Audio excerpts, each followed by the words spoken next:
Es entusiasmante ver la convocatoria, el centro y los vínculos que se están creando entre la red temática, el INA, la UNAM y el CIMAT, así que pues estamos muy agradecidos y muy honrados. Como decía Diego, estamos Vania y yo, venimos de la Dirección General de Tecnologías de la Información y Comunicaciones que se acaba de crear en la Secretaría de Cultura. Entonces, vamos a dividir en dos esta sesión de 40 minutos. Primero yo les daré más o menos un marco institucional de por qué estamos aquí, qué es lo que estamos haciendo, y luego Vania les va a platicar de un proyecto en específico que es el Modelo de Datos México, que llevará a un repositorio nacional digital del patrimonio cultural. Entonces, bueno, tendrá como dos aspectos, una más institucional, otro más académico, teórico, que seguramente podremos encontrar retroalimentación entre todos ustedes, porque estamos en fase de creación, así que esperamos que se enriquezca el diálogo y el trabajo que estamos realizando. Como les decía, primero un poco de contexto, se crea la Secretaría de Cultura en 2015, la única dirección general nueva que se crea es esta Dirección General de Tecnologías de la Información y Comunicaciones. Antes solo había una dirección de informática, esta dirección general se divide en dos, una dirección de informática y una de agenda digital. La de informática está llevando los temas propiamente de infraestructura, voz y datos, telecomunicaciones, computadoras, impresoras, consumibles, etcétera. Y por primera vez existe esta área de agenda digital de cultura, que si bien hay un mandato desde la Estrategia Digital Nacional que se crea con este gobierno, con el Programa Especial de Cultura y Arte lanzado en el 2014, no se había logrado articular dentro del organigrama del entonces CONACULTA. Entonces, hubieron esfuerzos diferentes, surgidos de diferentes áreas del entonces CONACULTA, y nunca se acabó de cristalizar la agenda digital de cultura, básicamente porque no tenía un área que se encargara de ello. Entonces, bueno, creo que es un buen signo que por primera vez en el país, a nivel federal, exista un área dedicada, un equipo dedicado, que bueno, este es el 50% del equipo que somos, o sea, hay otras 2 personas en la Ciudad de México, pero lo vemos con muy buenos ojos, pensando en que la Secretaría se acaba de crear y viene pues ahora la construcción del andamiaje y echar a andar toda una estructura que pues no existía antes, ¿no? Entonces, propiamente la Agenda Digital de Cultura, además de ser un área, es un documento que la Estrategia Digital Nacional nos mandata crear para articular y dar certeza a las acciones que se crean dentro de la Secretaría y a través de todos sus órganos concentrados y desconcentrados. Y también, digamos, esa es la parte más institucional, pero lo que busca es insertar a la Secretaría en el cambio de paradigma que estamos viviendo y acercarnos a los nuevos códigos, medios, lenguajes, símbolos que se están creando en lo que se llama allá afuera cultura digital, y que a veces dentro de las instituciones públicas somos un poco lentos en adaptarnos. Entonces lo concebimos en 2 vías, así como el apoyo y los ejes que van a articular las acciones dentro de la Secretaría, que ahora los describiremos, pero también la búsqueda de sensibilizar hacia adentro a todos los funcionarios, a todos los que trabajamos en el sector cultural, a empezar a modificar un poco nuestras acciones, nuestra planeación y los objetivos que estamos estableciendo en nuestros planes de trabajo, con miras a la convergencia digital, que evidentemente incide de manera total en el sector cultural. Como les decía, la agenda digital se sustenta en varios programas a nivel federal. Uno, por supuesto, es el Plan Nacional de Desarrollo, donde específicamente se menciona que la cultura debe tener una agenda digital. Por otro lado está la Estrategia Digital Nacional, que ya les mencionaba, que también cuenta con un rubro específico para cultura, donde se menciona el acceso universal a través de medios digitales, el impulso a las industrias creativas, la construcción de un documento como el que les presentaremos hoy. Por otro lado está el Programa Especial de Cultura y Arte, que ahí es 2014-2018, se nos fue, y surge pues para tratar de llenar algunos de las necesidades que ya arrancado el sexenio surgieron en el tema cultural, y se especifica también el tema de agenda digital.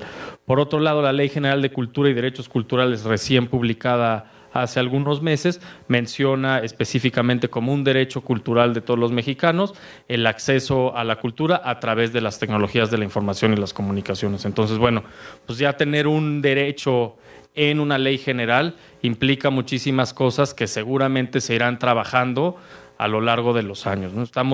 Creo que lo que nos debería llenar entusiasmo a todos los que estamos en este tema es que estamos viendo nacer una secretaría, un área nueva y una ley que nos permite empezar a crear muchísimos programas en la medida en que los podamos consolidar. Y por último está el Reglamento Interior de la Secretaría de Cultura, que como mandato a la Subsecretaría de Diversidad Cultural y Fomento a la Lectura, instruye a crear la Agenda Digital de Cultura y tiene varios rubros ahí mucho más técnicos que no entraremos ahora, pero entre ellos está la interoperabilidad de todas las colecciones y acervos albergados y resguardados por la Secretaría de Cultura de todos sus órganos desconcentrados, que es un poco el tema de la segunda parte de la conversación que llevará Vania y con la que profundizará. Entonces, bueno, el objetivo no se aleja mucho de lo que les mencionaba: potenciar la creación, investigación, difusión y preservación de las expresiones culturales de nuestro país a través de las herramientas digitales. Eso es el mandato original y fundacional, digamos, de la Secretaría de Cultura. Así que, ¿cómo vamos a potenciar esa labor para la accesibilidad de este patrimonio a un mayor número de mexicanos y, por supuesto, su internacionalización? Y para poder dibujar o aterrizar la estrategia, la dividimos en 7 ejes, que no son líneas de acción, sino que son ejes más bien conceptuales, que se publicarán en estos días y que lo que buscan es acompañar y que cada acción que se genere dentro de la Secretaría responda a estos ejes estratégicos. El primero es el desarrollo de habilidades digitales. Para nosotros es una prioridad seguir formando a los ciudadanos en esta transición digital y dotarlos de mejores herramientas. Si bien esa labor también la puede hacer la Secretaría de Educación Pública o la Secretaría de Comunicaciones y Transportes, dentro de la Secretaría de Cultura creemos que nuestra labor es fomentar el aprendizaje y la adopción de herramientas digitales desde una perspectiva crítica, con sustento humanístico y con sustento cultural, que pueda incitar a crear preguntas, resolver problemas desde un enfoque cultural. Por otro lado, nos interesa mucho la formación de nuevos profesionales del sector que implementen acciones y estrategias vinculadas al patrimonio y a las expresiones culturales. Creo que encuentros como el que hoy nos trae aquí, pues es un ejemplo de este tipo de formación mixta entre dos disciplinas o entre diferentes disciplinas históricamente separadas, pero que bueno, encuentran cada vez más puntos de convergencia y que existen ya materias muy específicas como humanidades públicas, humanidades digitales, curaduría digital, preservación digital, que dentro de la Secretaría y en muchos de sus órganos desconcentrados todavía no tienen la raigambre suficiente para poder empezar a crear proyectos a largo plazo.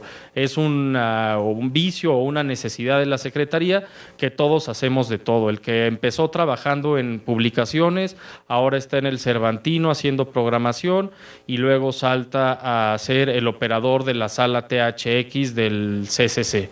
O sea, es un mal necesario porque no hemos logrado la profesionalización suficiente y creo que en estos temas, si no trabajamos duro en la capacitación, va a ser muy difícil.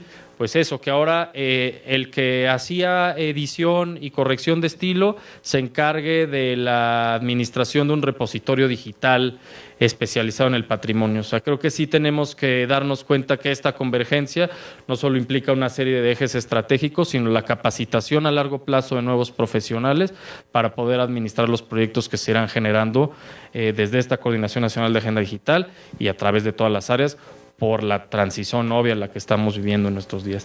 Y el tercer punto es potenciar, maximizar y reconocer el talento que ya existe, de los recursos humanos propios de la Secretaría. Tampoco podemos decir que bueno, no haya talento y que no se hayan hecho muchísimos proyectos. Por supuesto que en el INA es uno de los ejemplos más contundentes de la labor que se viene haciendo en el cruce entre tecnología, innovación, cultura y patrimonio. Pero en muchos casos, por poner un ejemplo, todas las direcciones generales tienen una oficina dedicada a la prensa, ¿no? O sea, tienen coordinador de prensa, un redactor, en fin, o sea, son equipos más o menos pequeños. Hoy día creemos que pues quizá esas herramientas de diálogo con la prensa ya no son tan importantes como los diálogos con otros medios, o desarrollar habilidades tan básicas como HTML o algún otro tipo de herramienta que permita hacer difusión ágil y dinámica de contenidos dentro de la Secretaría. Entonces, queremos reconocer esos talentos que ya existen, potenciarlos y redirigirlos hacia la labor que sustenta la Secretaría, que es la difusión y la preservación del patrimonio. El siguiente eje que nos hemos planteado es la inclusión y la participación social. En un ecosistema digital marcadamente angloparlante vemos un enorme potencial, y esto no es ningún hallazgo, es casi una obviedad, en el fortalecimiento de los contenidos digitales en español y, por supuesto, en lenguas indígenas nacionales. El INALI está trabajando proyectos importantes con el Cinvestav. Desde la Coordinación Nacional de Agenda Digital se está trabajando proyectos con la UNAM para crear vocabularios controlados en torno al patrimonio. En fin, ustedes desde el área de desarrollo tecnológico pues lo sabrán también muy bien, pues toda la documentación casi siempre está solo en inglés, entonces hay que transitar y fortalecer. Muchos lo ven como una batalla perdida y una especie de necedad, pero si pensamos que pues, es la segunda lengua más hablada en el mundo, la tercera, pues tenemos que darnos cuenta que hay un valor cultural muy importante para nosotros, y en esa convergencia es muy relevante fomentar los contenidos digitales en español.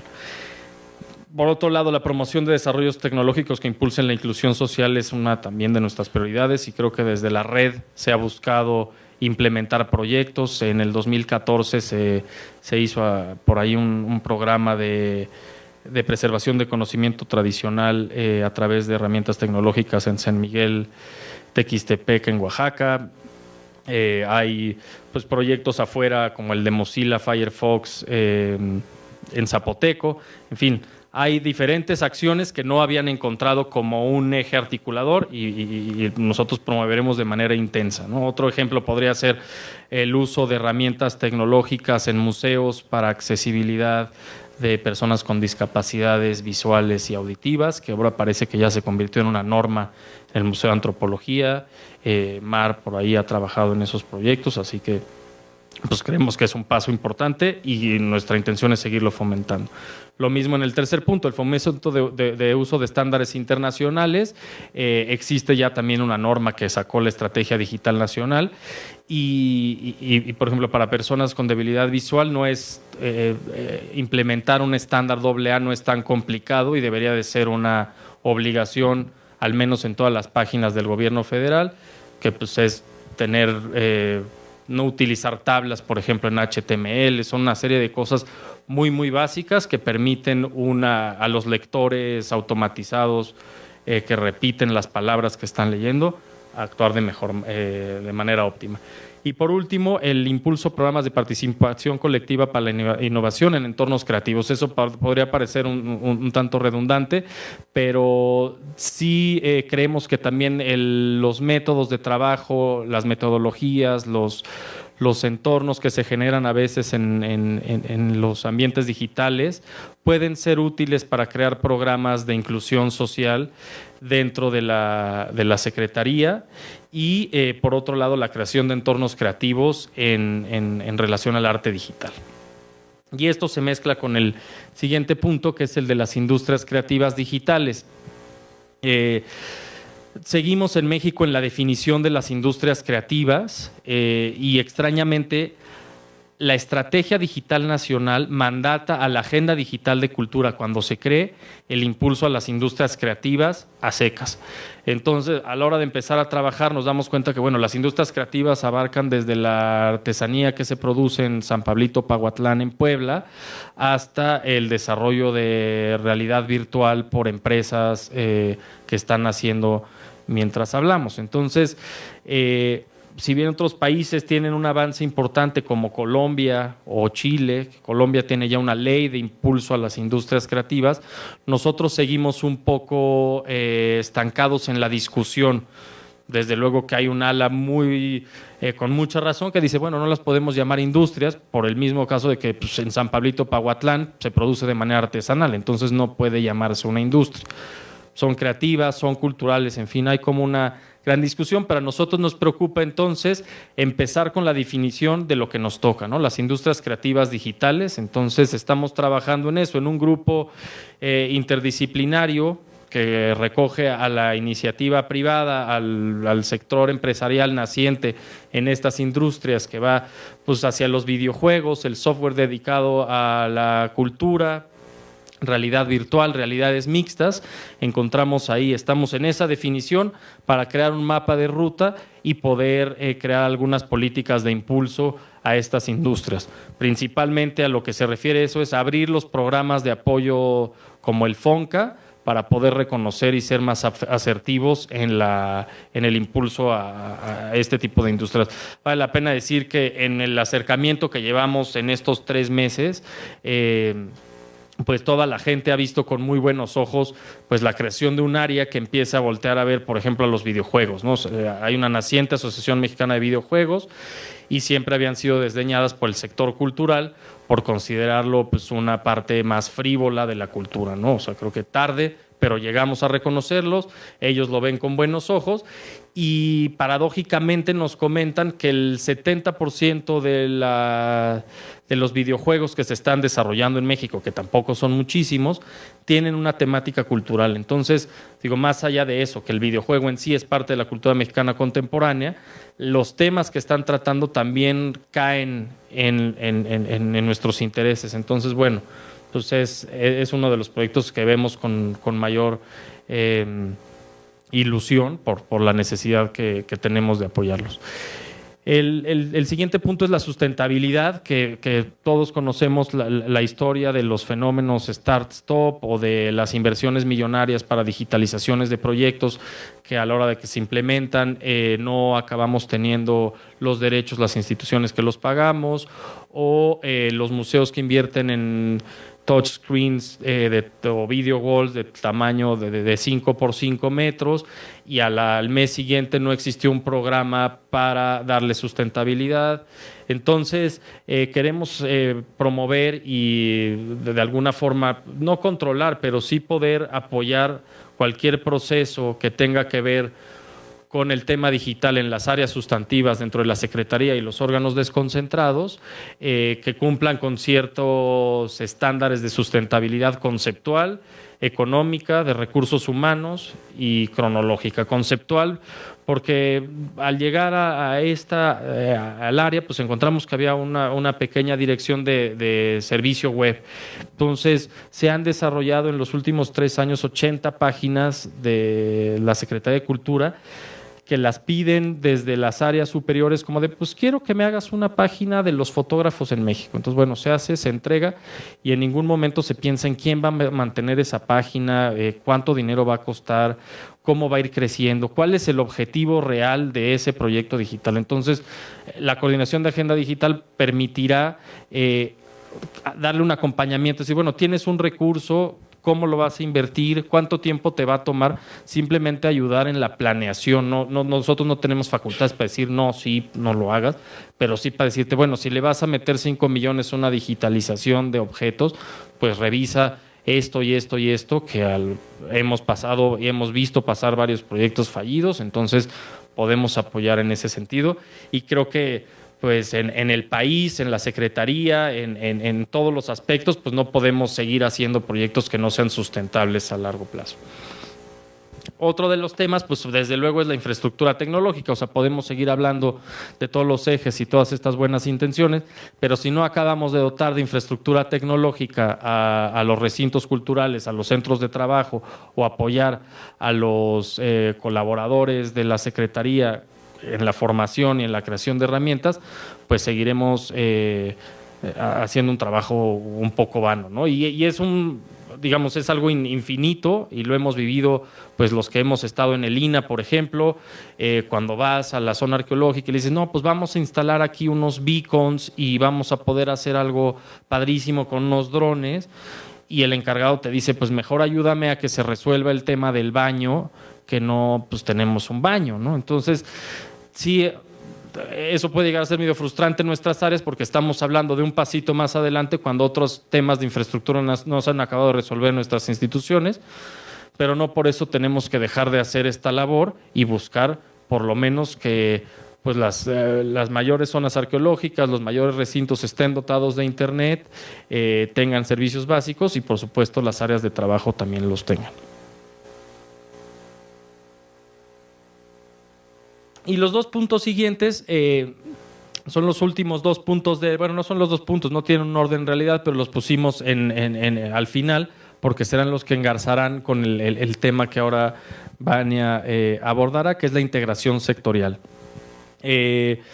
Desde que estábamos en el INAH, desde hace mucho tiempo con diferentes instituciones como la UNAM, se viene pensando en la necesidad de normar ciertos procesos de digitalización, de catalogación, de preservación digital y de interoperabilidad entre las colecciones que resguarda el sector.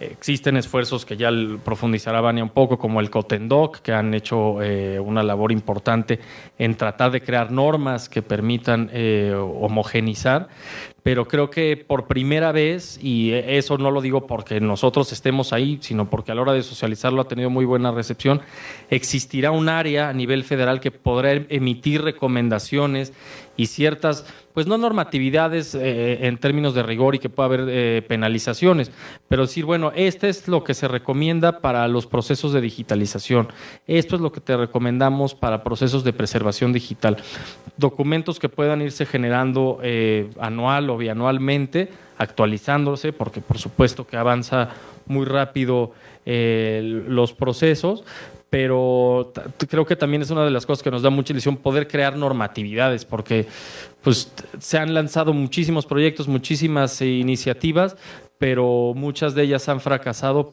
por no tener un marco o un área un eje que les ayude a conceptualizar mejor el fin y los medios. Entonces, bueno, lo que más nos interesa hoy es platicarles de la interoperabilidad, que Vania ya entrará en eso.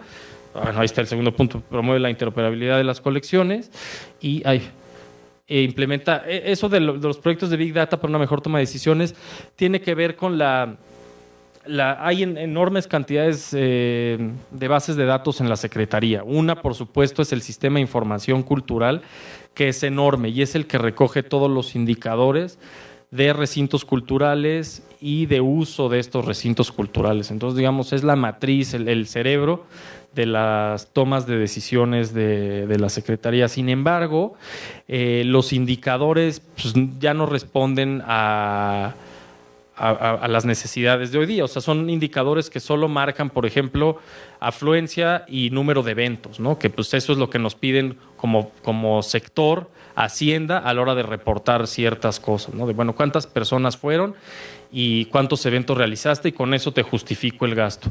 Creo que hoy tenemos la posibilidad también a través de esta área de mejorar nuestros indicadores e integrar otras bases de datos. Está por ahí la cuenta satélite de cultura del INEGI, pero bueno, pues a través de proyectos que puedan, por ejemplo, hacer tracking de personas en recintos, en zonas arqueológicas o recintos museísticos, pues podemos conocer también mejor a nuestros públicos y empezar a hacer mejor política pública y tener indicadores mucho más certeros. Y el siguiente, que pues parece redundante, pero nos resulta necesario machacarlo, que es la preservación, investigación y difusión a través de las herramientas digitales, ¿no? Ese es nuestro mandato. Así que, bueno, en preservación fomentaremos procesos de digitalización. El año que entra quisiéramos lanzar una convocatoria de digitalización a largo plazo, proyectos de investigación, que el más claro ejemplo es el que hoy nos reúne. Nosotros pues todavía vamos llegando, pero pues bueno, lo que queremos es apoyar este tipo de proyectos, apoyar los congresos que se hacen en el INAH, lo que se está haciendo en Bellas Artes, para que la investigación del patrimonio y de las expresiones culturales no se detenga y que la educación artística y la formación de profesionales a través de cursos en línea y otro tipo de herramientas digitales, pues también sea una de las prioridades de la Secretaría. Y por último, el tema de difusión, que creo que es uno de los que más, digamos, la salida más obvia que se puede encontrar en este cruce entre tecnología y innovación y cultura, pero que también es la que requiere, bueno, mayor apuntalamiento, porque al igual que les comentaba de las páginas web, en el 2000, después del 2012 hubo un auge de crear aplicaciones para iPad, porque bueno, pues en ese momento la presidenta de Conaculta lanzó una serie de aplicaciones que tuvieron muy buena recepción, pero pues como pasa muchas veces en las instituciones públicas, dicen, no, pues si el jefe lo hizo, todos hay que hacerlo. Entonces cada una de la Dirección General hizo 25 aplicaciones y hoy día pues tenemos como 60 apps en la tienda de iTunes y muchas de ellas son obsoletas y nunca sirvieron. Entonces, bueno, la difusión, como les decía, es uno de los caminos más obvios, pero también requiere reflexión y cierta conducción estratégica para lograr nuestros fines. Así que, bueno, este es como el contexto, el marco institucional, y ahora Vania les va a entrar a hablar un poco más del tema de la creación del Repositorio Digital Nacional del Patrimonio Cultural y en la fase en la que estamos de análisis, que es el modelo de datos México. Bueno, pues muchas gracias. Estamos muy contentos de estar aquí. Gracias a Diego, gracias a la red, al CIMAT que nos recibe hoy. Y pues, como bien lo decía Ernesto, para la Dirección General de Tecnologías de la Información y para la coordinación de agenda digital que lleva Ernesto, es muy importante para nosotros la creación de este modelo de datos, que es un trabajo que aún está en proceso, tenemos que decirlo, pero me da mucho gusto que también está por aquí Claudio, que es uno de los integrantes de este gran proceso para armar el modelo de datos. Y bueno, les voy a platicar un poco de cómo es la necesidad, por qué surge y para qué sirve el modelo de datos que estamos creando. Bueno, en el contexto en el que está la Secretaría y sus organismos desconcentrados, bueno, durante varios años las instituciones culturales han conservado pues el enorme patrimonio cultural de México. Muchas de estas instituciones han hecho grandes esfuerzos por digitalizar las colecciones, para preservarlas, algunos en unos mejores esquemas, otros no tantos, pero lo que es una constante en toda la institución es que la información no está estructurada y no se ha llevado a cabo bajo normas internacionales, ¿no? Entonces, bueno, las instituciones que actualmente resguardan estos archivos encontramos desde museos, el Instituto Nacional de Antropología e Historia, el Instituto de Bellas Artes, que tienen grandes acervos, los centros de documentación que han realizado una labor para preservar enorme, pero que no han aterrizado formalmente bajo un estándar práctico para las instituciones e internacional. Algunas de las mejores prácticas, pues encontramos, como ya lo decía Ernesto, el COTENDOC, que creó esta norma mexicana de documentos videográficos y fonográficos, que son lineamientos que nacieron para la conservación de estos acervos, para el deterioro, para frenar, digamos, el deterioro de los soportes físicos. Entonces, crean esta norma para catalogarlos, sí está bajo las normas internacionales en pro de las necesidades de México, pero al final lo que están catalogando son documentos físicos, que bueno, es un gran inicio. El COTENDOC lleva casi 9 años haciendo estas normas. Por supuesto, ahora se están enfrentando con el tema, bueno, ya hicimos esta norma para el documento físico, ahora qué pasa con el documento que ya digitalicé y que ya no lo tengo bajo ese esquema y no me sirve en términos de resguardo de ese documento digital. ¿Cómo lo hago? ¿En qué esquema lo hago? ¿Bajo la norma mexicana? ¿No? ¿Bajo el esquema internacional? En fin, entonces hoy en día están en ese proceso de transitar de lo físico a lo digital.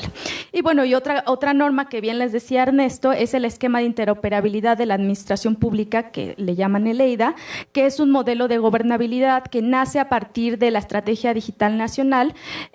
Sobre todo está aplicado para las páginas de GovMX que ustedes ya conocen y que se enfoca sobre todo en la estandarización de servicios para los ciudadanos, ¿no? Si bien no está enfocada al patrimonio cultural, es una muy buena iniciativa de donde el gobierno federal parte para estandarizar muchos de sus procesos. bueno, ¿qué tenemos en el panorama de las instituciones? Pues enormes acervos, ¿no?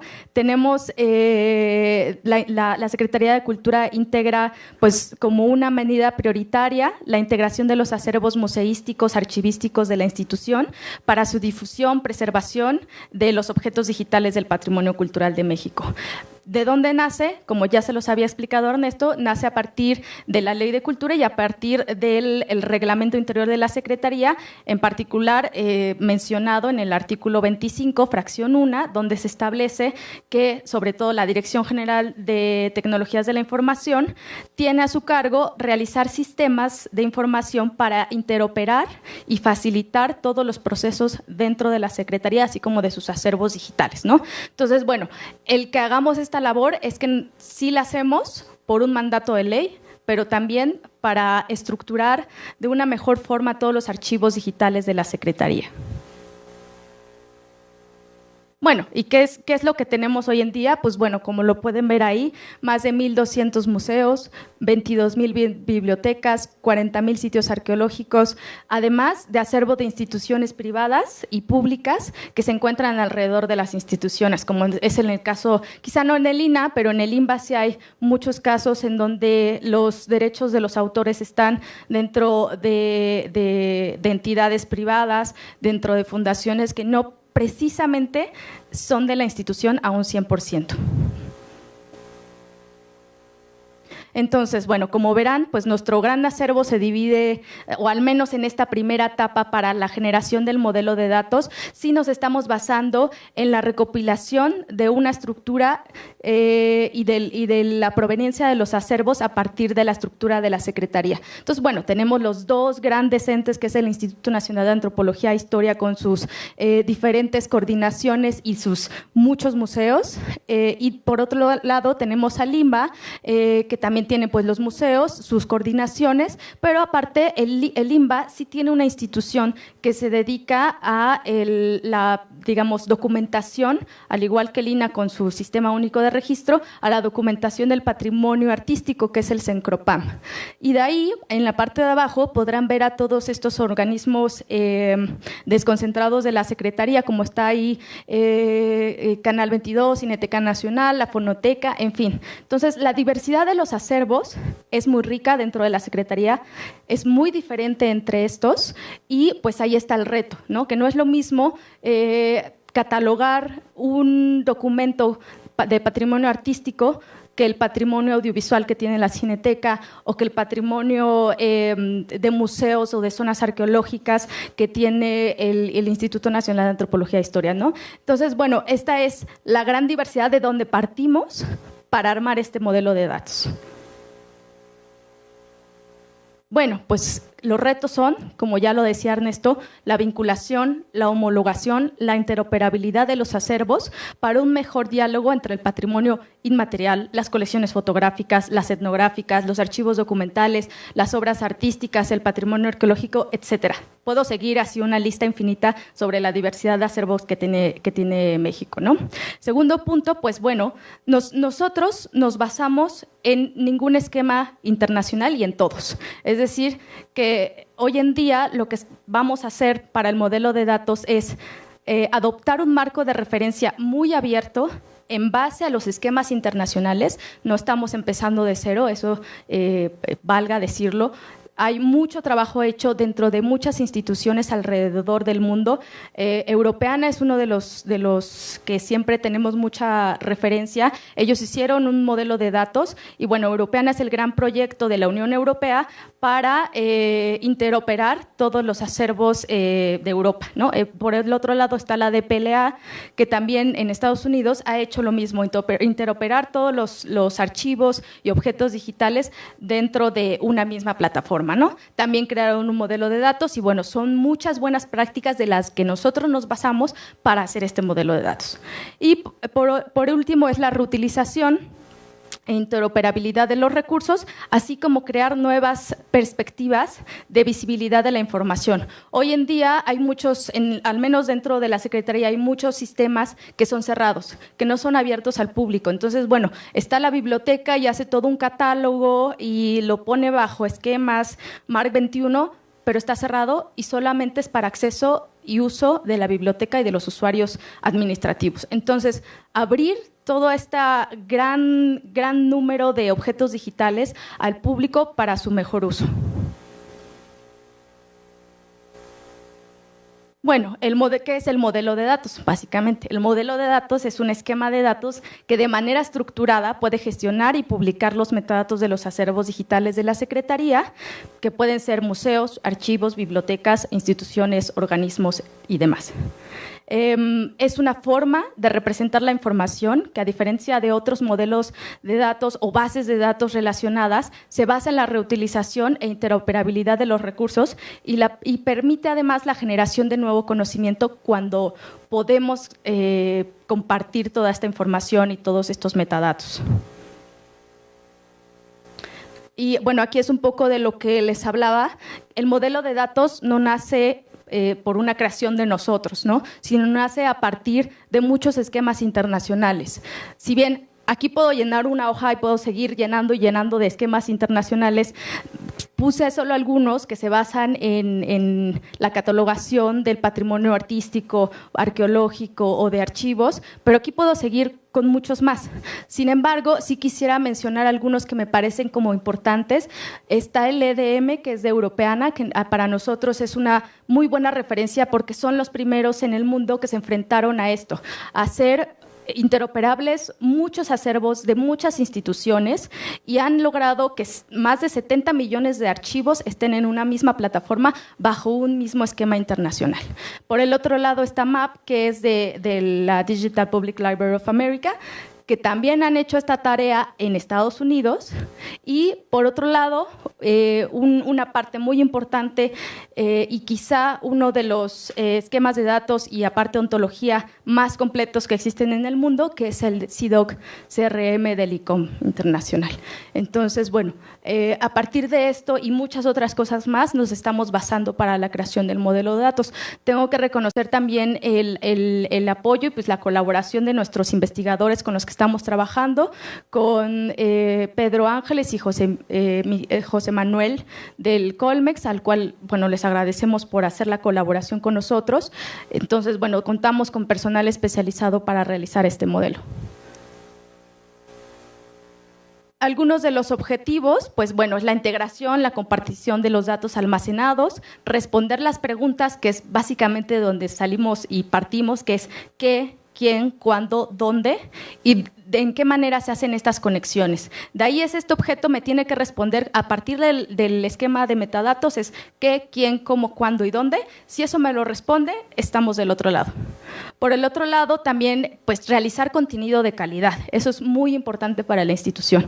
Si bien hay muchos esfuerzos de la institución en donde, bueno, tienen 3 campos de metadatos para un objeto. Ese campo no me dice nada. O sea, si me das un título, el año y el autor, es información que todavía le falta muchísimo más contenido para ser enriquecido, y eso es muy importante. Esta plataforma va a permitir a que esto posteriormente pueda ser enriquecido por investigadores o por personas de la institución.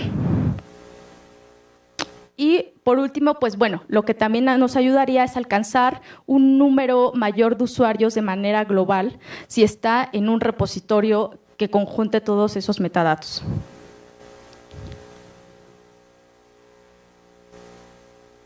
¿Qué nos ofrece el MEDM, que es, bueno, Modelo de Datos México? Una información estructurada de cada uno de los objetos, datos y contenidos más ricos. Los metadatos nos van a permitir una mejor apertura y compartición de datos, mejorar las búsquedas, la navegación y el análisis de datos ya dentro de un sistema, si esto aterriza dentro de un repositorio o algún otro producto, estandarización y eliminar las inconsistencias que hay dentro de los datos, y también nos va a ayudar a la gestión dentro de, si generamos un repositorio, para que centralice esta información, le dé una mejor accesibilidad y visualice la información que está dentro de cada uno de esos objetos. ¿Cómo lo vamos a hacer? Quizás es una metodología muy amplia, pero bueno, creo que son las claves de donde vamos a partir.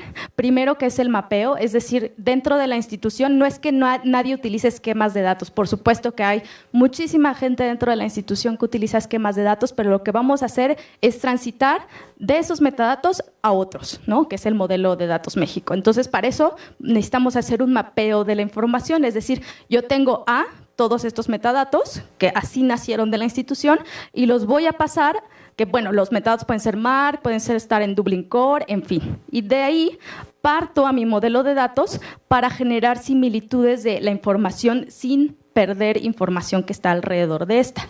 Posteriormente sigue el refinamiento, que es una forma normalizada, específica para satisfacer las particularidades de cada proveedor o cada institución. Es decir, que yo le tengo que poner a la institución cuáles son los datos obligatorios, los recomendados. Es decir, yo en el modelo de datos voy a decir, estos son mis datos, metadatos obligatorios, pero si tú tienes más datos, por favor, que son los recomendados, pueden llenarlo, pero si llenan los metadatos obligatorios, con eso es suficiente. Y así es como han funcionado muchas instituciones que normalizan la información, porque si bien no todas las instituciones tienen el contenido para llenar los 15, 20 metadatos que sean, ¿no? Y por el otro lado están las extensiones del modelo de datos, que esto sirve para generar o ampliar los datos provenientes de externos, es decir, que se generarán nuevos campos de metadatos que se llamarán MDM, porque existirán metadatos que no puedan ser catalogados por un esquema internacional que ya existe. Es decir, por ejemplo, en restauración pasa mucho. No hay muchos esquemas internacionales para restauración, año de restauración, por ejemplo. Entonces, lo que vamos a hacer es generar un campo nuevo para esa institución que lo necesita, y esa es una extensión de nosotros. Y por último, pues la parte de derechos, que para nosotros es muy importante. ¿A qué nos enfrentamos? Con una institución no libre de derechos. Toda la institución está bajo derechos reservados, incluso el INAH, aunque casi todo es patrimonial nacional, ¿no? Pero ¿qué pasa? Que en realidad nosotros vamos a tener que trabajar primero con los objetos que están libres de usos de derechos y posteriormente ir generando nuevos esquemas de trabajo para los que todavía tienen derechos autorales o de algún otro tipo. Bueno, ya pasaré este tema muy rápido porque esto ya no es el modelo de datos, sino lo que les quiero comentar es que todo esto va a aterrizar en el repositorio digital del patrimonio cultural mexicano. ¿Qué es? Pues bueno, es una plataforma que a través del modelo de datos contendrá los objetos digitales de la institución para preservarlos, difundirlos y bueno, antes de eso hacer una normalización a partir de nuestro esquema de datos. Esto es más o menos el flujo de trabajo. Nosotros digamos que tomamos o cosechamos información de las instituciones y o coordinados. Tenemos que hacer un mapeo primero de los derechos para saber si los utilizamos o no. Después de eso, ver si están digitalizados o no. Eso también es importante. Hay muchas veces que tenemos la información, pero no tenemos el objeto digital. Entonces, eso es importante porque tendríamos que pasar por un proceso de digitalización, ya sea nosotros o la institución. Después pasar a la normalización bajo el modelo de datos e integrarlo al repositorio. Bueno, es un proceso mucho más largo, pero lo resumo así. Bueno, los accesos que vamos a tener, por un lado vamos a tener una salida web, una API que quizá esté a tiempo, esperamos que sí, y bueno, tendremos protocolos de interoperabilidad en OAI. Y finalmente los derechos, que esto es lo que va a parar mucha de la información con la que estemos trabajando. Por un lado, el patrimonio nacional, que nos hemos dado cuenta que aunque es patrimonio nacional, no todo puede ser incluido. Y las colecciones privadas, por ejemplo, el INBA, el 80% de sus colecciones están bajo derechos de autor. Es decir, la familia de Rivera tiene el derecho de reproducción de la obra de Rivera, aunque pertenece al INBA. Entonces, bueno, eso va a parar mucho de los flujos de trabajo en los que normalicemos la información e integremos dentro del repositorio nacional. Muy a grandes rasgos, es un tema mucho más complejo. Estamos trabajando arduamente con estos especialistas para generar un modelo de datos en el que toda la institución esté conforme y de acuerdo. Sin embargo, sabemos que es una tarea difícil, es una recomendación, no es una norma. Pero creemos que es la mejor manera de integrar en una misma plataforma todos los objetos, si bien es una tarea que va de aquí a 15 años o 20 años, como ha pasado con la Unión Europea, si no lo hacemos ahora, nosotros, de hecho, México ya tiene un retraso de más de 10 años en estos temas, si no lo hacemos ahora, realmente vamos a tener pérdidas de información de objetos digitales en poco tiempo. Entonces, bueno, pues muchísimas gracias. Perdón por el retraso, pero ya estamos fuera. Gracias. Muchas gracias. Realmente creo que este es uno de los temas más importantes realmente del coloquio, y por eso quise que abriéramos con esta sesión, con esta ponencia en esta sesión. Vamos a tener rápidamente una sesión de preguntas para no retrasarnos más. ¿Quién quiere participar? Bueno. Gracias. Bueno, mi pregunta, bueno, tengo varias preguntas en realidad, pero bueno, una en concreto. ¿Cuál es, para toda la gente que incluso está en el coloquio, cuál es la política de la Secretaría de Cultura para el apoyo a la gente que está participando, por ejemplo, en el coloquio, que ayer presentaron algunos proyectos, otros los irán a presentar? ¿Cuál es la política de la Secretaría de Cultura para el apoyo a la iniciativa privada en proyectos digitales? ¿Cuál es exactamente esa política? Porque no lo, dentro de todo esto no escuché que hubiese una inclusión en la agenda de la Secretaría para que iniciativas externas participaran en esto. Ahora tengo que llevar, no tenemos... Pues propiamente el apoyo, por ejemplo, a la iniciativa privada no es algo que responda al mandato de la Secretaría de Cultura. Creo que sería más bien de la Secretaría de Economía o de ProMéxico. Pero en el tema de industrias creativas digitales sí se busca que se apoye de manera virtuosa a estas industrias. Uno de los claros ejemplos pues, es el Fondo 226 del apoyo a la industria cinematográfica, que te permite deducir impuestos a través de este fondo, y con eso tú patrocinas gran parte del cine mexicano que hoy día pues está dando la vuelta al mundo.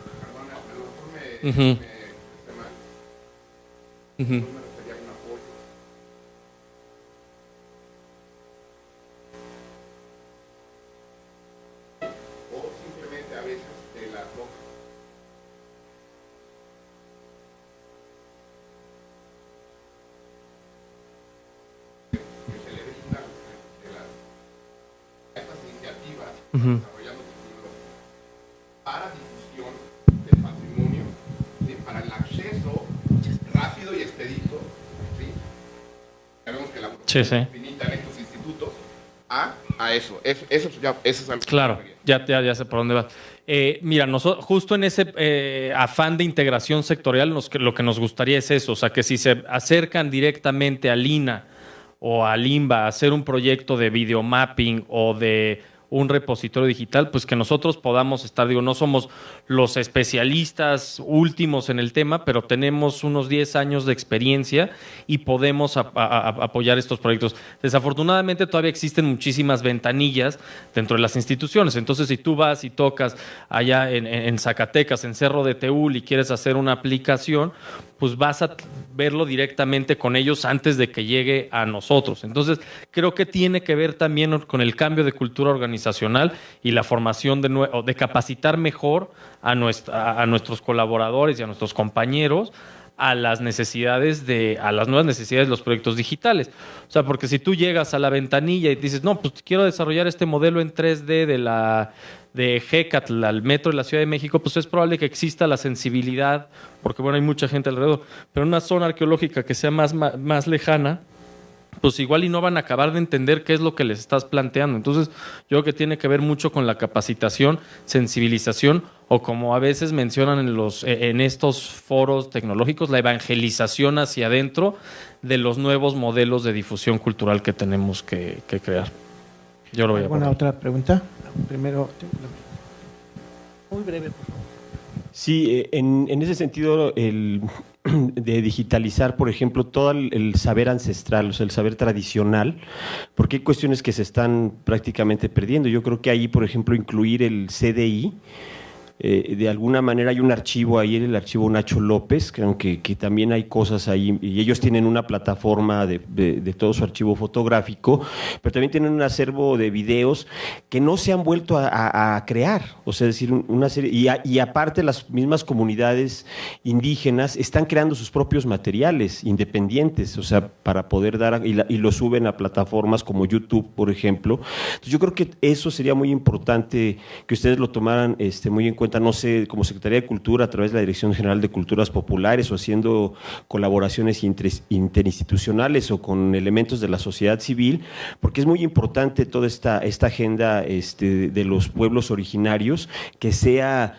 recuperada, no solamente el acervo arqueológico o patrimonial colonial, sino los acervos de saberes vivos, que muchos están en riesgos, ¿no?, de perderse. Por supuesto, y sí, dentro del repositorio está, por supuesto, la mira hacia que en el futuro exista la interoperabilidad con estas colecciones, pero tocas un tema que es fundamental, que es el de los derechos y la propiedad intelectual de ese conocimiento. O sea, si nosotros subimos, por ejemplo, patrones de bordado de cierta comunidad indígena y los ponemos a disposición en punto, pues ¿quién está protegiendo ese patrimonio cultural? Es un poco lo que está pasando con los diseñadores franceses que vienen y hacen un plagio del diseño tradicional. Entonces creo que es un tema que a nosotros nos preocupa muchísimo, y en México también paradójicamente nos hemos tardado mucho. Por ejemplo, los canadienses han sido muy ágiles en crear legislaciones para proteger el conocimiento tradicional. Sí, con mucho karma, ¿no? O sea, con mucha culpa. En Panamá, en Chile, Colombia, han trabajado mucho en eso, y nosotros, ahora por suerte está el INALI integrado en la Secretaría de Cultura, que junto con Culturas Populares y en colaboración con la CDI, creo que sí tienen que empezar a transitar en estos temas, pero creo que para allá va mucho del tema patrimonio cultural y tecnología hacia el patrimonio inmaterial indígena principalmente. No sé si quieres agregar. Bueno, una última intervención y pasamos a la siguiente. Bueno, esta es un comentario para Vania. Me parece muy interesante lo que estabas planteando del modelo de datos, y la pregunta es en este sentido. Yo metí un proyecto en CONACYT, en Fronteras de la Ciencia, porque yo soy de aquí del Departamento de Artes Visuales de la Universidad de Guanajuato, y estamos trabajando la catalogación o como un tipo de catalogación de imágenes de violencia, porque trabajo estética, reuniéndolo con imágenes de arte, pero de violencia contra el cuerpo que aparece en los medios. Entonces, básicamente es por ahí el asunto. Mi pregunta es si podríamos trabajar con ustedes o contigo, ¿no?, con este programa que tienes, que es tan ambicioso, eso, si hubiera posibilidad de acercarnos. Claro. La verdad es que esto es un foro abierto. La idea es que justo con este coloquio, aquellas personas, es un modelo de datos que esperamos transitar no solo para el uso de la institución, sino también para la sociedad civil, para las industrias privadas, para las fundaciones, para cualquier persona que lo quiera utilizar. No va a tener ninguna restricción, es libre de derechos. En realidad, si tú quieres utilizarlo para catalogar cualquier otro documento, porque aunque la temática sea violencia de género, en realidad tú estás catalogando un documento, un archivo digital. Es decir, que es una fotografía, es un video, es un audio o es un documento. Eso quiere decir que puedes implementar nuestro modelo de datos bajo tus intereses y tus esquemas generales, ¿no? E incrementar la posibilidad de esquematizarlo a nivel internacional. Eso es lo más importante, que al final, cuando terminas de hacer esta catalogación bajo este esquema de datos, vas a poder abrirlo a cualquier otra persona en el mundo a través de estos protocolos de interoperabilidad. Y eso es bien importante, porque entonces tú estás realmente haciendo una preservación a un plazo más largo y más con bases más sólidas para mantener ese objeto digital. Entonces, bueno, el modelo, por supuesto que quien quiera participar e incluso aportarnos, nosotros estamos catalogando pues esta diversidad que ya les mostré, pero habrá otros documentos que también forman parte del patrimonio artístico o patrimonio cultural, inmaterial, material de México, que por supuesto que estamos abiertos a tener el diálogo. Por supuesto que sí.